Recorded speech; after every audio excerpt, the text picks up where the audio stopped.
NUS law professor Tey Tsun Hang claimed his earlier confessions to CPIB were made through numerous threats. During his cross-examination with CPIB Chief Special Investigator Bay Chun, one of the officers tasked to pick up Tey on April 2, 2012 for questioning, Tey accused Mr. Bay that he had used expletives to insult him and his mother.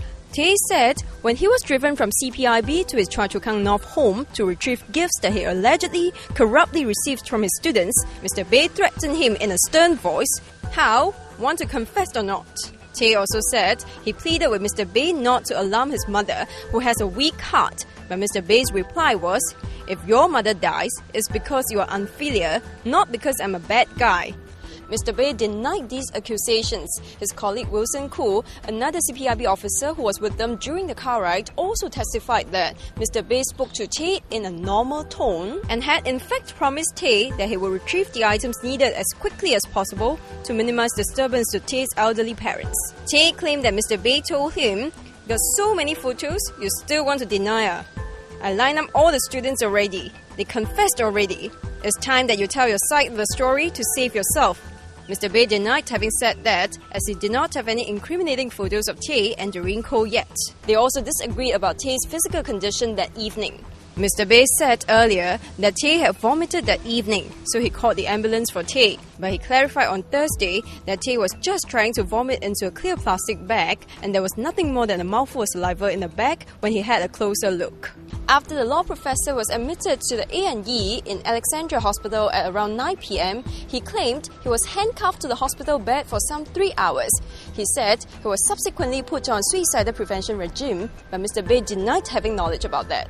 Tey said when he was discharged from the hospital on April 5, 2012, he got into a cab carrying a piece of paper with CPIB's address on it. Some 20 minutes after he arrived at the building, Tey said Mr. Bay took away his MC and hospital discharge statement and went on to record a 6-page statement from him for the next 3.5 hours. Tey said after his first statement was recorded, he was led to see CPIB's Deputy Director Teng Kee-Fat before he had his second statement recorded by another officer, Wilson Koo. When he was released from CPIB, he could not drive himself home. He also claimed that when he was first interrogated by Mr. Bay, he was made to confess to having sexual relationships with a few students, including Doreen Koh, Elaine Chew, now an assistant registrar with the Supreme Court, and possibly some male students as well. But Mr. Bay denied this, saying that the number of students involved and their names were left open, and he left it up to Tey to give him the information.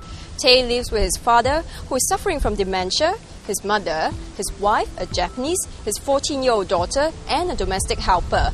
The CPIB team had wanted to pick up Tey's wife on the same day of his arrest. But when Mr. Bay found out that she was in Japan at the time and would not return until 10 days later, he threatened to arrest her upon her landing at Changi Airport, according to Tey.